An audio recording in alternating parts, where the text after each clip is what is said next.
at Saint-Gobain's exclusive experience center at Chennai's landmark Build HQ building material and interior superstore. We have with us experts from Saint-Gobain Homes and Hospitality and specialists from the architecture and design community who have joined us today. Thank you for inviting us. We are involved with projects in all the scales. Like we do a lot of commercials, residential, and jewelry, showrooms, hotels, restaurants, so name it and we are into it. We are a very old firm, perhaps amongst the oldest in the south. However, I still call ourselves a boutique firm. Having been around for almost 85 years, I think we've covered or we've encompassed almost every kind of project that there is. How would you want the conversation today to benefit the architecture and design community, end customers, as well as Saint-Gobain? So I think it's highly required first to break the myth that we are not just a glass company anymore, and you can actually very much be involved with us for even the tiniest of your customized requirements in a consumer's home, which all this while they would have been running from pillar to post. Right. Now to say the company in itself is taking end-to-end ownership of that, I think that's something that we would really want to establish in this conversation. Right, because even otherwise we would have imagined that the projects need to be of a certain size or scale to be able to come to you, which is no longer the case. Yeah. I can vouch for that because I've recently tried them out on a very small thing, which I think I got the attention that it deserved.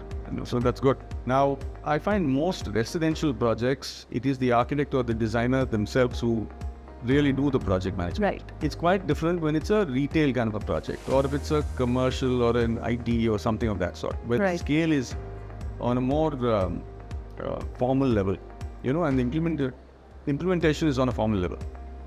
There, a project manager, I think, is essential. Whereas in a residential, the burden of both comes on to professional. Right. First 15 years or so, I don't think there was a formal project manager.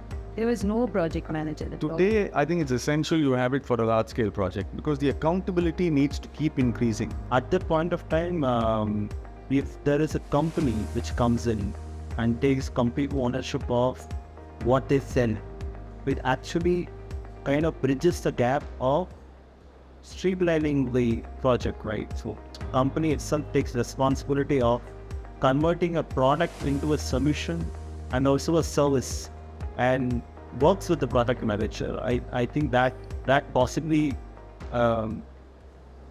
is the gap that we are also trying to fill. Not just sell glass, convert glass into solutions, and not just show the possibilities of what the solutions could be, like a kitchen shutter, shower cubicle, windows. It's not just converting it into solutions. Also, assuring them, saying that I have the backend to execute it end-to-end and own the entire thing. Somebody buys the material from a retailer, then they buy accessories from smaller firms.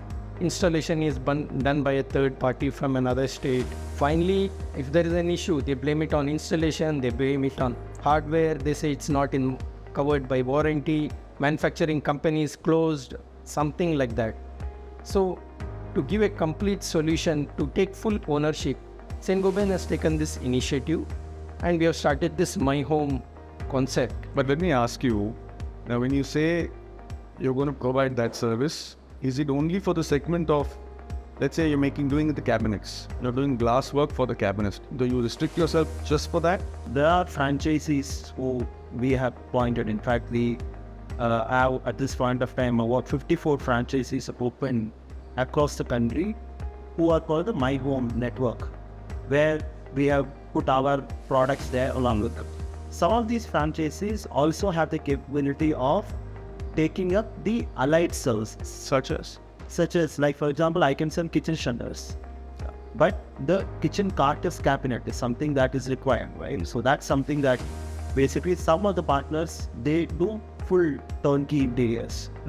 So in every city, if you see, there are some partners who basically can do that. Glass is an extremely difficult product category to handle in the market. True. It's very, very difficult to handle.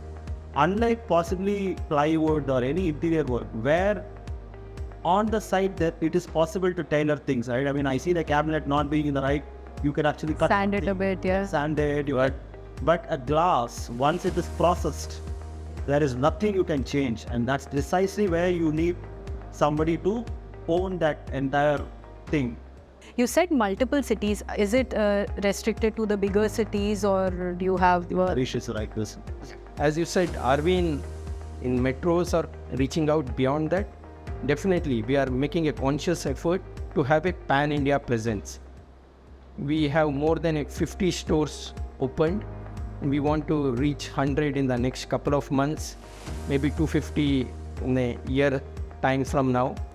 So, in fact, last month we opened in a couple of places like Muzaffarnagar in UP, Ongole in Andhra Pradesh.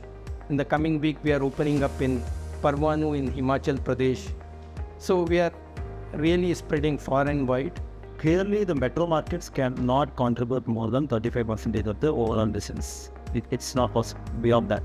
So the nearly 60-65% of the business will still come from the tier 2 and 3. Okay, that's precisely why you see even decor is getting democratized. Okay, that's what we see. I mean, so I think that the need for a beautiful home that a consumer can be home proud, not a metro phenomenon anymore. Right. It's very much in tier 2, tier 3. And we clearly see there are several indicators that we see where it is 70% of the business is going to be tier 2, tier 3 in the future. Right. And that's exactly why rightly we are also expanding into tier 2 and tier 3. That's I think everybody should have a very good stylized home. dining home with whatever kind of budget that they are. It is very good. In fact, it is nice that people are realizing that they should be into a good food. That's possible today. Yeah, and it is possible. Traditionally, while picking up materials, you look at a swatch and they are quite tiny, a sample of the larger products. So one may not be able to entirely visualize how these products may look in the larger scheme of things. Have you worked towards enhancing this experience for your end users? I think typically interiors in itself is highly inspirational. Right. The larger the better. More you inspire, it's better. But the kind of product categories that we operate is something which is not just decor, it's also functional. Right. So that's precisely why the showrooms actually fill in that gap, where you get to interact with our solutions, and that's how we kick off that inspiration. Touch and feel is important. Yes.